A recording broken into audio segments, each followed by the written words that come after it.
en la presentación del libro de Levi, Sospecha leve de herejía, de David Mario Villa Martínez. Antes que nada, me gustaría presentarme un poquito para que sepáis quién soy y por qué estoy aquí.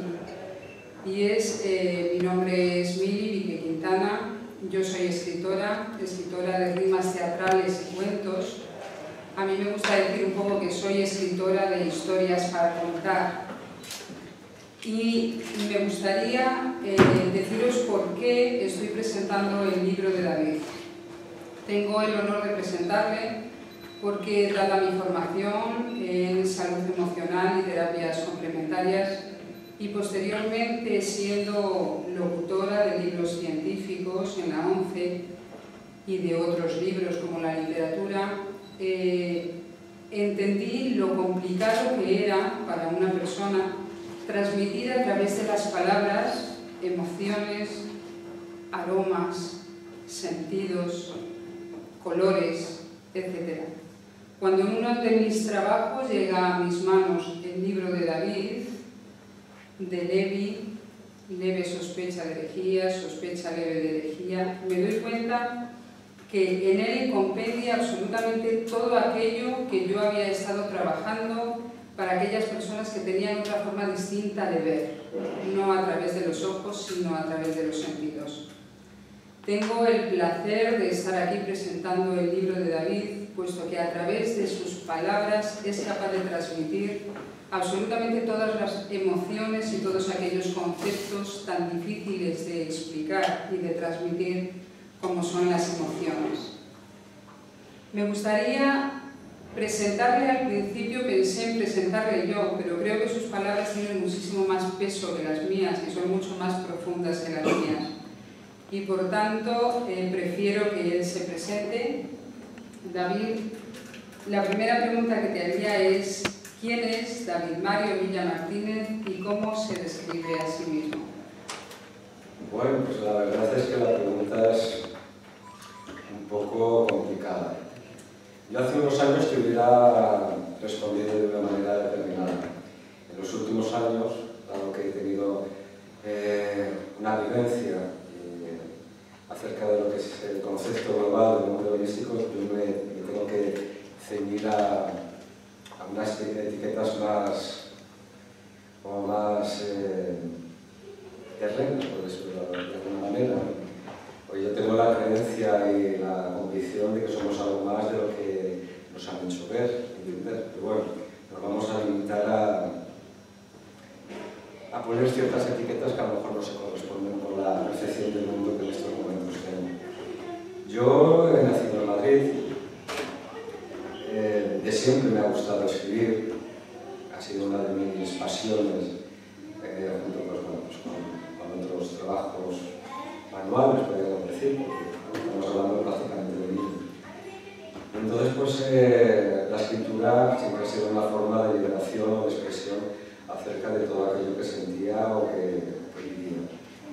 Durante mucho tiempo pues, fue una especie de hobby, algo que no era profesional, porque yo creo que la mayoría de la gente que escribe no se lo plantea pues, como algo profesional hasta que ha pasado ya bastante tiempo y se siente seguro como para presentar su obra a las editoriales. Como todos, he pasado por distintos momentos en los que he ido buscando. Yo me considero una especie de buscador y en ocasiones encontrador. Buscador porque yo tengo ciertas inquietudes, he intentado buscar salida ante ellas. En su momento fui fraile, tenía unas inquietudes religiosas que no correspondieron finalmente pues, a la realidad que esperaba.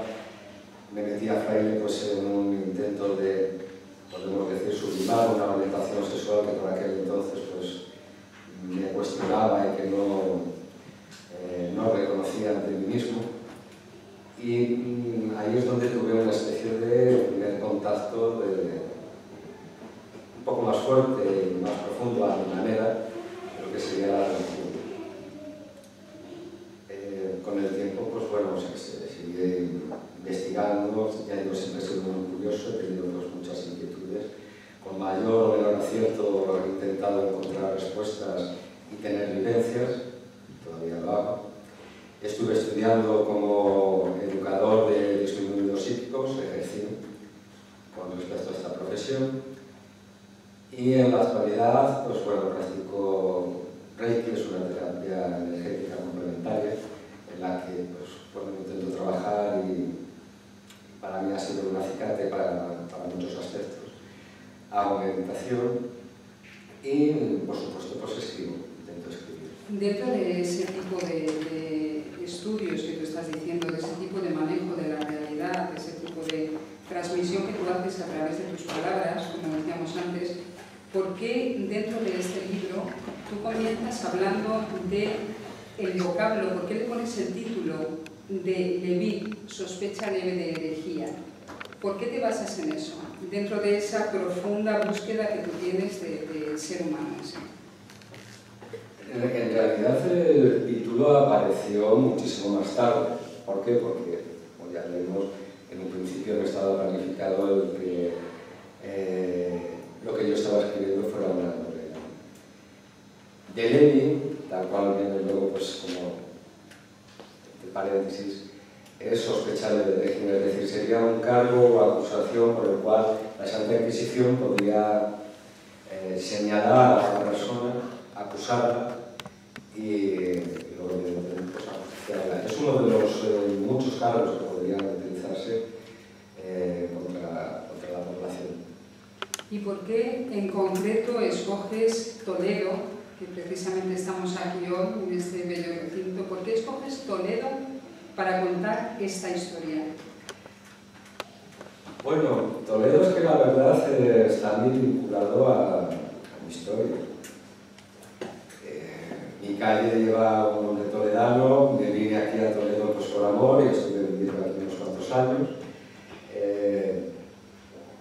Y luego, pues bueno, pues al vivir aquí, pues me di cuenta que en aquello que estaba trabajando a nivel personal, pues lo podía trabajar a nivel de documentación, pues con muchas posibilidades.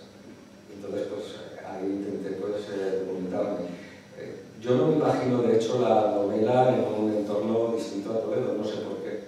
Y eso que la Inquisición o los personajes podían ser comunes a cualquier otra ciudad o población, pero no sé, es Toledo y no los veo en otro pueblo, en otra ciudad. Pero podrías haber basado también, la Inquisición estuvo en muchísimas partes, como todos sabemos. Podrías haber basado tu obra, como bien dices que naciste en Madrid. Todo lo que conlleva el hecho de que tú vivas en Toledo, tanto sentimentalmente como tu búsqueda interior, te lleva a hacer ese estudio tan arduo que haces. Es una novela histórica, tenemos que decir, con una rigurosidad impecable, en cuanto a pueblos, en cuanto a zonas, te documentas en los sitios más insospechados, inclusive vas a archivos donde te tienen que dar un carnet de investigador para poder entrar a escudriñar toda la realidad de Toledo. Y sin embargo hay una cosa muy curiosa dentro del libro, y es que nombras muchos pueblos de Toledo, como son Carpio de Tajo, Puebla de Montalbán, Galve, Torrijos, y sin embargo, Torrijos, perdón, y sin embargo escoges un pueblo ficticio para el desarrollo de tu obra. ¿Cuál es ese pueblo y por qué escoges un pueblo ficticio cuando has hecho un estudio tan absolutamente riguroso de la historia de Toledo? Bueno, por un lado, al ser un libro histórico y que ya en cierto modo te constriñe a la hora de la creatividad, me planteé pues, inventarme un pueblo por varios motivos. El pueblo se llama San Tomás de Montalbán, dado que estamos hablando de los pueblos pertenecientes en ese momento al condado de Montalbán. Y claro, dado lo que estaba sucediendo en la obra, pues yo quería herir algún tipo de susceptibilidad al decir, bueno, esto, pues está, presuntamente pasó en el pueblo y asignar una historia que realmente no había acontecido. Entonces decidí inventarme un pueblo. pueblo que realmente puede ser el reflejo de cada uno de los pueblos manchegos, ¿no? de aquí de Toledo, y de hecho tiene un poquito de cada uno. Además está situado estratégicamente cerca de los pueblos que has mencionado y de algunos que incluso pues, desaparecieron, y desaparecieron incluso antes de la época del siglo XVII. Yo sé que hay un núcleo inicial en tu obra por la que tú decides comenzar a escribir, y comenzar a escribir, como decíamos, desde el punto de vista de la profundidad del ser humano. Cómo el ser humano es capaz de seguir viviendo a pesar de tener conflictos, ¿no? De ser detenido, ¿no? De Levi, sospecha leve de herejía, como tú dices, por la Inquisición, y marca esto el punto en el que tú estás viviendo ese momento. ¿Nos puedes decir cuál es el núcleo inicial? ¿Por qué decides tú escribir esta novela? Bueno, en realidad la novela no fue concebida como una novela. Trabajando como trabajaba de educador de disminuidos psíquicos, pues bueno, había alumnos que tenían alguna patología asociada. Y pues bueno, pues esa circunstancia pues no se nos comunicó, y pues bueno, a raíz de algunas agresiones que recibí por parte de algunos alumnos, no que recibí yo solo, sino que recibí pues, bastante parte del personal, pues tuve la mala fortuna pues de, bueno, a raíz de esas agresiones pues se me provocara epilepsia. Entonces, evidentemente es una circunstancia en la que se te ven, ¿cómo diríamos? De una forma fina, que es lo que le va delante de las grabaciones. Se te ve fastidiado, vamos a decirlo así. Cambia tu concepto de vida, cambia tu forma de pensar, y te das cuenta que tu vida tal cual la conoces, pues cambia. Yo me tuve que hacer amigo con el tiempo, traspasar todos aquellos momentos de duelo, la enfermedad, la pérdida, de lo que sea, después de mis momentos de duelo, de negación, de superación y tal, pues decidí, en mi caso, el intentar amigarme con la dolencia. Y entonces, pues bueno, decidí investigar. Pero todo esto ya digo porque a un nivel personal, no había un planteamiento de novela ni nada. Vamos a ver, yo en momentos determinados, a raíz de los efectos secundarios de la medicación, que no eran buenos, pues la única forma en la que encontré centrar mi atención, focalizarla, tener cierta fluidez mental y verbal, fue a través de la escritura, y en este caso en concreto, inicialmente, hablando o investigando acerca de la epilepsia, pero por algo estrictamente personal y sin ningún foco exterior. ¿En tu obra tratas la epilepsia como tal o simplemente vinculas el sufrimiento del ser humano a la idea de las torturas que la Inquisición o el manejo psicológico que la Inquisición podía hacer al ser humano? ¿Cómo lo enfocas? Bueno, ahí hay varios elementos. Por un lado, sí, se enfoca un tipo de epilepsia que prácticamente es la del libro, porque hay que tener en cuenta que según los neurólogos en la actualidad plantean que hay más de 100 tipos de epilepsia, y cada uno pues como de su padre y de su madre, y la epilepsia que es aquí pues más reconocida, que es del libro, ¿no? Por otro lado, el enfoque es, bueno, Hernán, que es el protagonista inicial, es una especie de hilo conductor que nos puede ir mostrando distintas formas de entender la vida en la que ahora estamos hablando, que se termina en la época del romanticismo, empieza el barroco. Podemos hablar de que es el siglo de oro, pero no es el siglo de oro, ahora lo vemos que es el siglo de oro, ¿no? Por las grandes cosas que acontecieron, pero la gente de los pueblos, de las ciudades, no tenían evidentemente conciencia de que estaban viviendo un siglo de oro, y de hecho pues, era una época en la que reinaba la ignorancia, la desconfianza y el miedo a pensar por sí mismos. Hay que tener en cuenta que si en la actualidad estamos viviendo bajo unos patrones mentales o unos esquemas mentales ya sea de tipo religioso, político, familiar, social, en aquella época eran mucho más férreos. Entonces el personaje, como decía, es un hilo conductor que nos va mostrando de otros personajes y cómo van reaccionando a cada una de las situaciones que se plantean, sus miedos, su forma de reaccionar, sus dudas, sus cuestionamientos en algunos casos. Y es una forma de expresar también de ciertas miserias humanas de aquella época y cómo de alguna manera algunos de ellos dan el paso de mostrarse de una manera distinta. Pero identificas, por ejemplo, en tu obra hablas mucho pues de todo lo que la Inquisición acusaba como brujería, con el hecho de que una persona tuviese una patología como la que hoy conocemos como epilepsia y fuese parte de la brujería para hilar realmente lo que ellos consideraban como una herejía. Ese puede ser un enfoque realmente, pues en aquella época la Iglesia era llamativa. Bueno, de hecho siempre ha sido llamativa porque ha estado vinculado con lo sagrado, ya sea de una manera maligna o divina. En muchas culturas, en muchas épocas, ha sido así. La cuestión es que, bueno, la Iglesia en esta cuestión, en este momento en el que se desarrolla la trama, la ha intentado vincular a esa, vamos a decir, evolución personal del personaje, valga la redundancia, y luego por otro lado, como decía, a esas miserias de otras personas.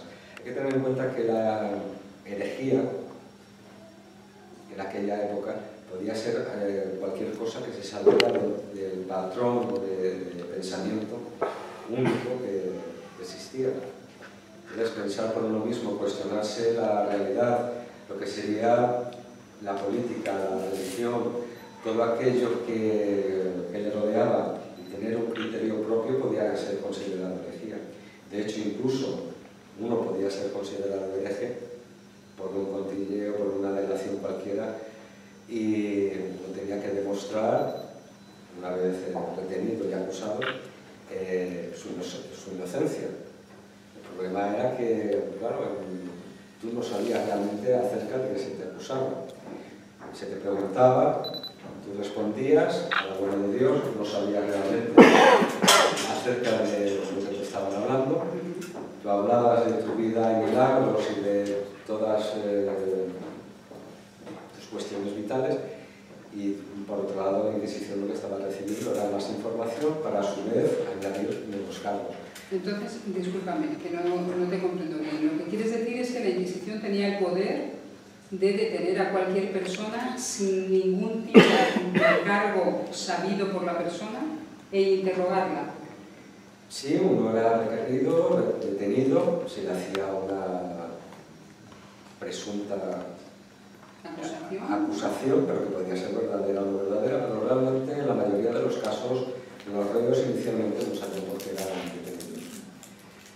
Entonces es como si yo, por ejemplo, vamos a suponer soy inquisidor, me han llegado rumores bien o mal intencionados dentro de la conciencia de cada uno, de que ciertas sospechas pueden recaer sobre ti por comer cerdo, por lo cual sería judía o cuanto menos judaizante, o cualquier otra cosa, y pues bueno, pues en esa referencia yo te retengo, pero no te digo el porqué. Tú me tienes que contar por qué te he acusado, y tú puedes salir a lo mejor pues hablando más o menos. Dando más información. Más información de la que tienes, tú no sabes por qué, además, sobre todo si eres inocente, y tienes que hablar. Posteriormente, además, dentro de lo que es la maquinaria de la Inquisición, pues hay distintos procesos por los cuales tienes un abogado, fiscal, defensor. El papel del abogado es prácticamente simbólico. Simplemente lo que hace es incitarte a que, por las buenas, confieses, pues, a ver, ¿en qué? Confieses, y luego pues realmente no hay... Si no hay una base... No hay una base. Generalmente sospechas, delaciones, a veces mala fe por parte de un vecino. De ahí también el miedo a expresar el pensamiento propio, porque basta decir o hacer en alta voz un comentario que no se ajustara a lo políticamente correcto de aquella época, y ya pues podrías caer en desgracia. Y además hay otro elemento que para mí es importante a lo largo del desarrollo del libro. Hay muchas cosas que pueden ser prácticamente cotidianas, como en la vida nuestra actual, y que sin embargo, dependiendo de quién las vea, quién las mire y cómo las evalúe, pueden complicarte mucho la vida. De hecho, así sucede en el libro y sucede en la propia vida nuestra, ¿no? Tan pronto alguien pues, puede tener una opinión respecto a nosotros, puede tener un juicio o un prejuicio, y directamente te puede llegar, sin mala intención incluso, a calumniar. Ya sabemos lo que son los cotilleos de escalera o una portería en la que la bola se va aumentando, y de una conversación de 5 minutos que puede tener a lo mejor los vecinos que están discutiendo, al final se han terminado tirando de los pelos según unos y detenidos por la policía según otros, ¿no? Con lo cual, pues ¿Tú crees que eso es lo que le pasa a uno de tus personajes, ¿no? Con el que comienza el libro, que es María Hernández? María Hernández es gitana, ¿no? ¿Tú crees que eso es lo que a ella le sucede? ¿Que alguien la acusa? Aquí hay un caso un poco más excepcional, aparte de la acusación como tal, que así sucede porque es un personaje que existió, que es real, hay documentación acerca de ella. Ya carga con un estigma que es el ser gitano, por lo cual ya son unos de los objetos u objetivos sobre los cuales la Inquisición y la Iglesia pone su punto de atención, igual que podía ser con los judíos, conversos, y bueno, pues otros, vamos a decir, personajes un poco cismáticos dentro de la ideología eclesial de la época. Es curioso que dices que María Hernández es un personaje real en el cual tú te documentas, y me gustaría preguntarte si hay algún otro personaje real o basas, ¿no?, la realidad por los documentos que tú traes, por los documentos que estudias, en María Hernández. ¿Hay más personajes reales dentro de tu obra? Aparte, sí, bueno, aparte de María Hernández, que ya digo que es un personaje real, que creo recordar, nació en un pueblo, aquí se puede decir, porque creo que es así, si la memoria no me falla, creo que es del Carpio de Tajo. Hay otros personajes, no son tanto personajes, son en cierto modo alusiones, como el caso de la Noguera, la Mangirona. Realmente son casos documentados a historias reales, así como personajes del Tribunal Inquisitorial. Evidentemente hay esa constancia, pero me he tenido que tomar la libertad como escritor de dotarles de una personalidad determinada, de unas emociones determinadas, y bueno, crear. No obstante, eso realmente es lícito dentro de sí, la curiosidad histórica, ¿no?, que tiene tu libro, poner personajes para que todo eso se desarrolle dentro de un contexto que históricamente tú estás plasmando, ¿no? O sea, que eso evidentemente es una licencia literaria, ¿no?, que tienes. A mí me llama mucho la atención los nombres que escoges, ¿no? Todos los personajes de tu obra tienen apodos, ¿no?, como en el medio rural, y muchos de esos apodos son curiosísimos y muy graciosos, y como el Patas, Tripas, y me encantaría saber cómo te inspiras o por qué te surgen esos apodos. Bueno, en realidad, por ejemplo, en el caso de los apodos, me vinieron tal cual, es decir, es una especie de caricatura visual, emocional del personaje, porque incluso los personajes, a la hora de crearlos, decirlo de alguna manera, venían como en grupos, en familias. No pensaba, pues este es de una manera, este es de otra, voy a ver cómo lo cuadro, no. Aparecían pues como una familia, madre, hijos, no sé qué, matrimonio y tal, y los veía de una manera determinada, incluso pues con el apodo, ¿no? Como caricatura, evidentemente, claro, siempre una caricatura exagera algunos rasgos, ¿no? Entonces, en el caso de los apodos, por ejemplo, el Tripas, pues es evidente. En el caso de la Fea es evidente. El caso de la Meñique, en este caso, pues por la ausencia del Meñique, es evidente. Entonces, en muchas zonas rurales o pueblos, incluso en algunas ciudades, depende de las zonas, todavía se conserva la costumbre de poner apodos o motes. Y entonces, pues bueno, me parece interesante que algunos de ellos, porque no todos, tuvieran ese toque, ¿no? Quizás me los hace más íntimos. Hay algunos que no tienen mote alguno. ¿Y con cuál de ellos te identificas más? Si hay alguno de ellos con el que te puedas identificar. Me identifico con varios, o sea, por no decir con todos. Porque para un escritor los personajes son como hijos suyos. Serán mejores, serán peores, se portarán bien, se portarán mal y bueno, pues no es que se tengan preferidos, pero en el fondo, pues en este caso sí se tiene. Me puedo identificar con varios porque cada uno de ellos es como una representación de esa evolución personal por la cual yo he estado hablando antes. Y bien, podemos tener a Hernán, que quizás ya digo que puede ser un hilo conductor, pero luego pues uno de los personajes favoritos realmente generalmente son femeninos. Puede ser la Meñique, puede ser la Fea, Brígida. Hay bastantes, es que no podría... A mí me ha llamado muchísimo la atención algo que considero que para un varón es extremadamente complicado y a mí me cautivó, quizá por estar tratando con salud emocional, como he dicho anteriormente, me cautivó con qué detalle y con qué minuciosidad cuentas cosas que son personales de una mujer, como por ejemplo el parto de María Hernández. Yo me quedé totalmente anonadada al leer cómo describes precisamente el parto. ¿Dónde te documentas? ¿Con quién hablas? ¿Qué es lo que haces para sacar esa información tan absolutamente estricta de lo que es algo íntimo de una mujer, no de un varón? He recibido varios comentarios al respecto y la verdad es que sí que es curioso. Evidentemente no he asistido a ningún parto. Evidentemente no he tenido una vivencia personal por mi género con respecto a lo que eso supone, con lo cual solamente te queda una opción, preguntar. Preguntar pues, a unas mujeres jóvenes, más o menos receptivas, acerca de cómo han vivido eso en su primera persona, ¿no? Al principio se te asombran un poco, porque con un hombre no suelen hablar en profundidad de esa situación que les ha cambiado tanto la vida, como puede suponer el nacimiento de un hijo. Y por otro lado, claro, consulté a profesionales, enfermeros, enfermeras, comadronas, para que cada uno me diera su versión.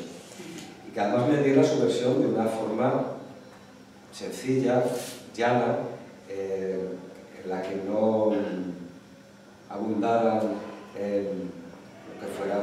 Sí, los términos médicos. Sí, términos médicos, ¿no? Que además no serían útiles para este caso. Porque realmente donde pones tú las palabras de este hecho, ¿no? Es en el personaje de Brígida, ¿no? Que es la partera más o menos del pueblo, y ella va describiendo paso por paso qué es lo que hace dentro del parto de María Hernández. Te basaste precisamente, ella es partera, todos los conocimientos que adquiriste a través de las comadronas y enfermeras y lo que comentas de las madres jóvenes, ¿es lo que pones en boca de Brígida? Hombre, en boca de Brígida pongo eso y pongo otras cosas, porque bueno, se puede mostrar un poquito del acceso de distintos componentes.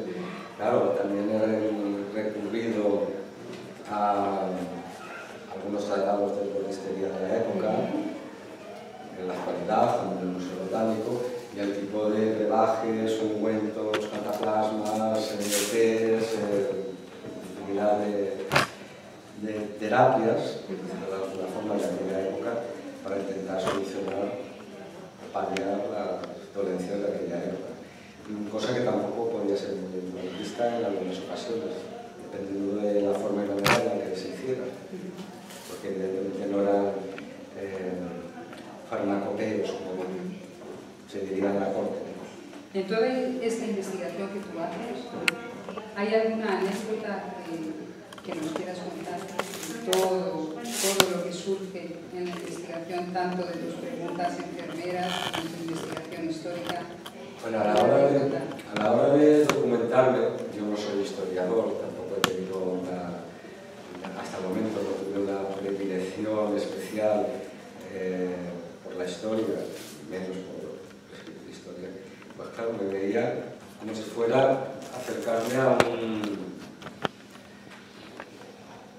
a una especie de montaña que veía muy alta y que poquito a poco tenía que escalar.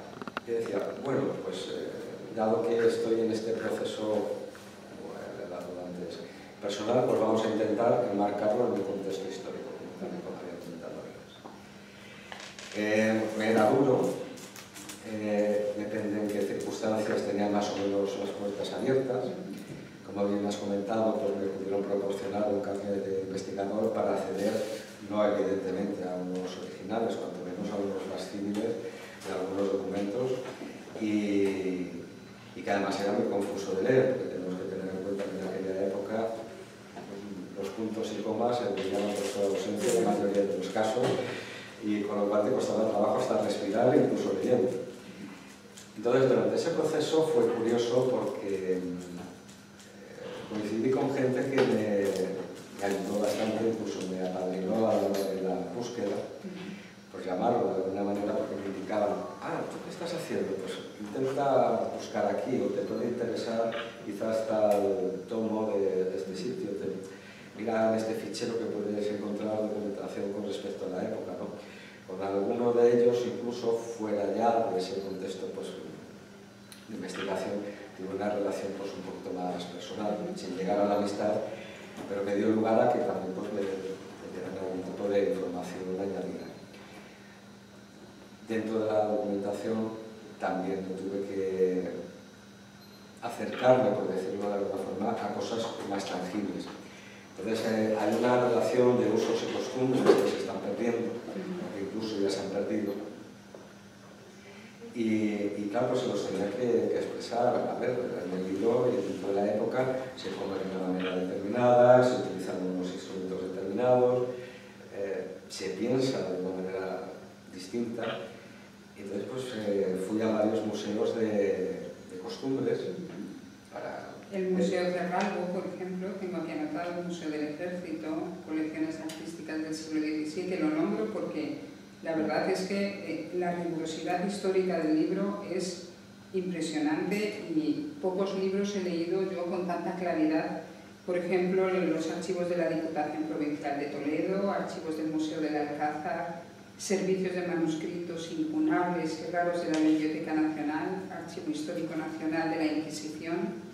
Entonces, con toda esta información me llama la atención el hecho de que digas que en un momento, al principio, no pensabas ni tan siquiera escribir una novela de este tipo. Y yo te hago la pregunta, a la hora de enfrentarte a una nueva obra, esta es tu última obra, la anterior fue el diario de una impostura, a la hora de enfrentarte a una nueva obra, tú sigues una ficha, sigues un esquema de personajes, sigues alguna estructura o simplemente te dejas fluir. Yo la verdad desde el principio que recuerdo en el que cogí el lápiz para escribir el primer nombrecito de GB, yo no recuerdo hasta el momento haber sido una persona que utilice demasiados esquemas. Hay gente muy rigurosa que tiene sus fichas de personajes, de tramas, de desarrollo, características, tal. No. Generalmente a mí me suelen surgir las cosas por piezas, por decirlo de alguna manera, como hablaba en el caso de las familias o otras cosas. Entonces son piezas de un puzzle que yo intento encajar y dar sentido. Hay autores que utilizan, y yo voy a intentar, de hecho, pues, hacer ese esquema. Pues bueno, saben más o menos pues, lo que tienen que introducir en la página 50. Quizás pues, eso enlaza con la 72, no con la 71 y la 73, y así con todo el libro. Es más o menos un esquema de lo que sería la novela comercial tipo Ken Follett o... Sin embargo, es curioso porque en muchas reseñas, son varias de las reseñas que yo he leído con respecto a ti, David Mario Villamartínez, ¿no? Me llama la atención porque otros escritores muestran que en tu obra hay un exquisito equilibrio, ¿no?, entre el ensayo y la narrativa. Y además es curioso porque te comparan, hay como una especie de regusto a María Matute y a Miguel Delibes. Es cierto, yo comparto plenamente su opinión, pero llegar a eso sin tener ninguna estructura, yo creo que el comentario que has hecho de voy a intentar seguir una estructura podría sobrar, ¿no? Yo creo que la calidad de esta obra no te hace falta tener ninguna estructura.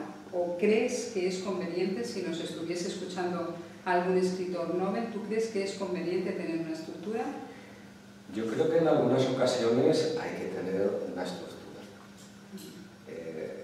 Lo que pasa es que a veces la estructura te limita por su propia esencia, estructura.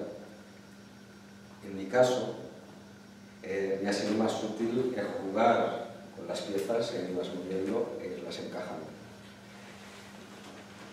Por otro lado, pues lo que has comentado acerca de otros compañeros escritores, yo lo agradezco mucho y en cierta medida alimenta mi ego.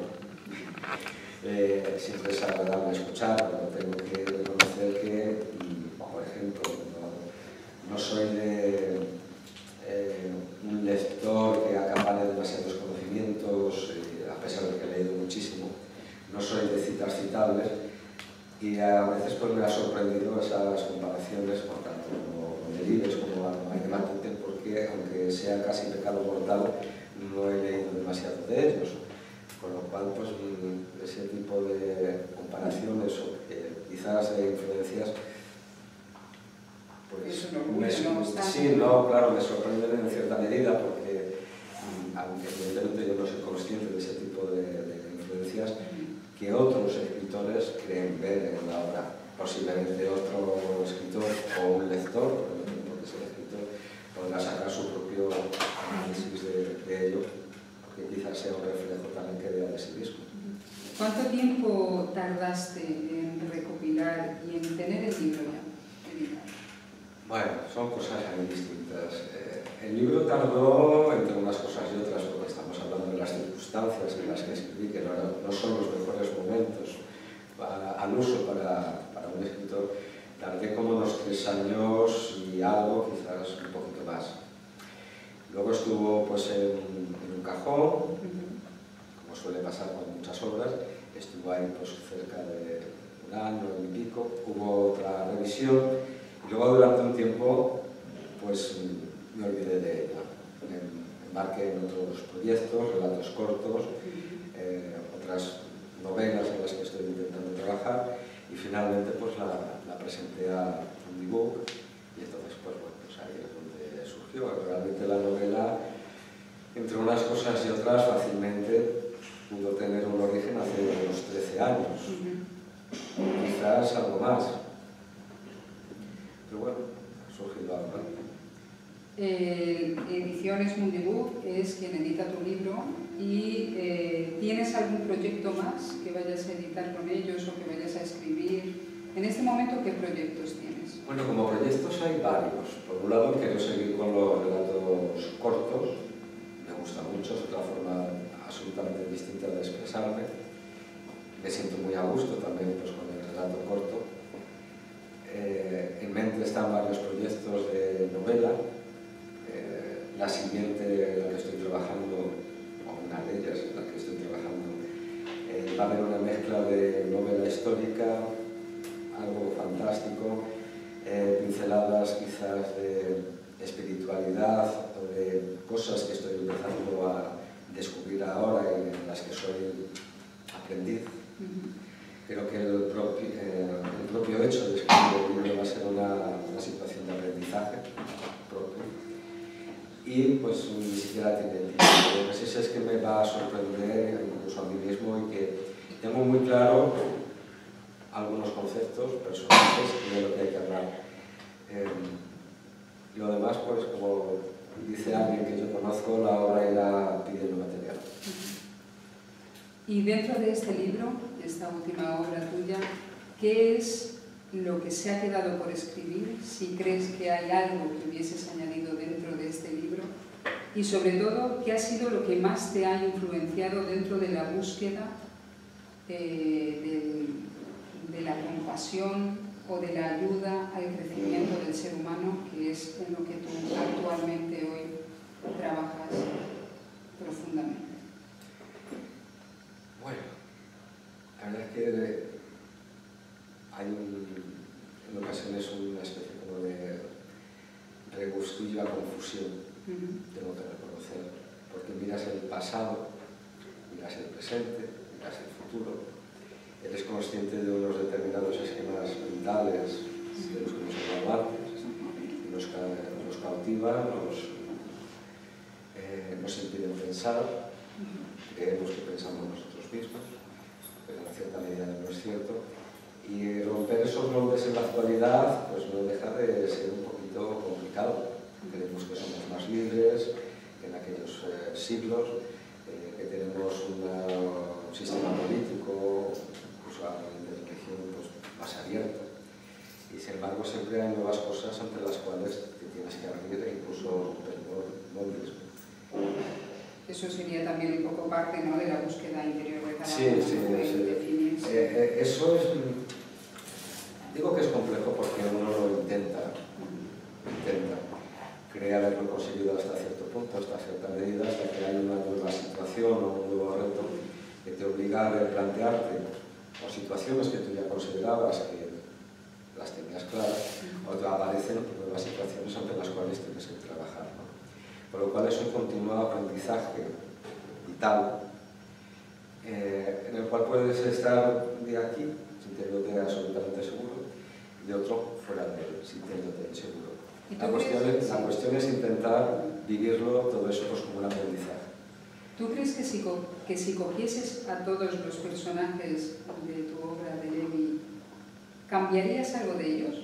Ahora, si la escribieses de nuevo, ahora ¿serían distintos con la mentalidad de ahora? ¿Serían distintos? Por un lado, ahora posiblemente no habría escrito ese libro, es hijo de su época y de su tiempo en mi vida. Hubiera tenido posiblemente otros temas para escribir. Algunos de ellos posiblemente los habría descrito de otra manera y habrían tenido experiencias distintas.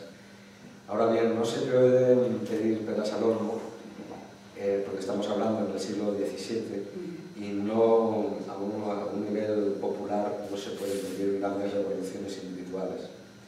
Entonces, que cada personaje da lo que puede dar, evoluciona lo que puede evolucionar dentro de ese contexto. Yo a veces me lo he planteado, y si ahora, con lo que sé, con mi propia vivencia, hubiera podido añadir.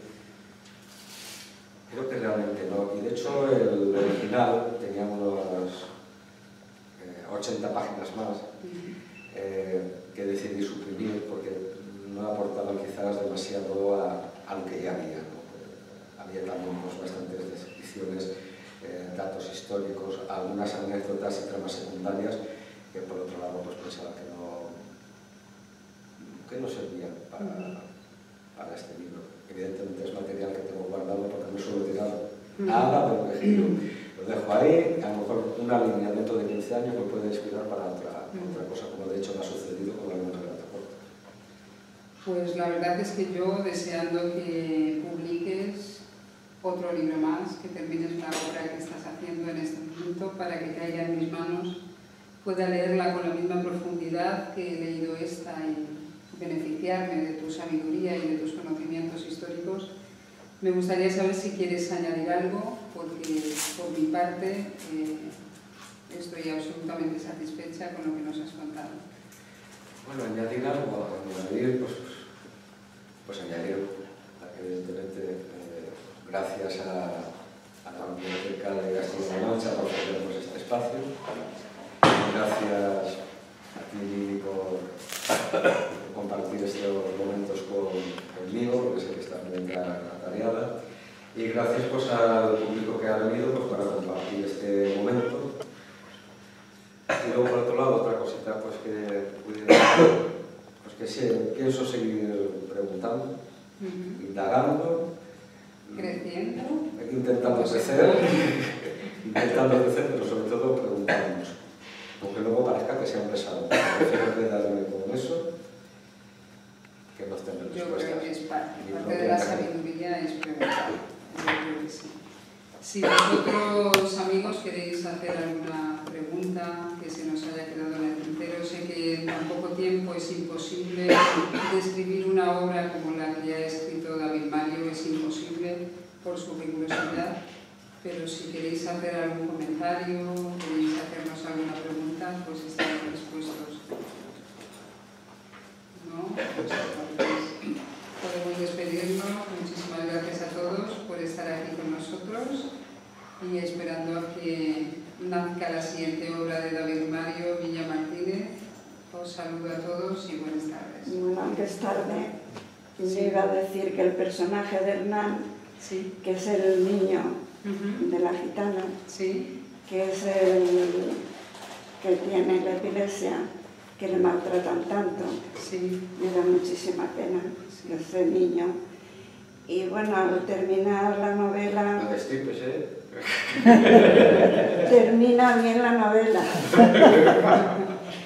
O sea que también dentro de ahí, ¿no?, que era lo que a mí me cautivaba dentro de mis conocimientos. Del niño Hernán.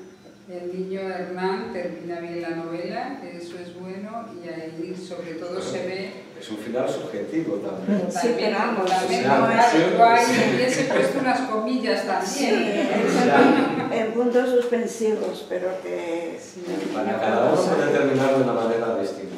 Sí, pero bueno, dentro de todo ese recorrido, la verdad es que se ve un proceso muy interesante y un final muy, muy interesante de la obra. Gracias por compartirlo.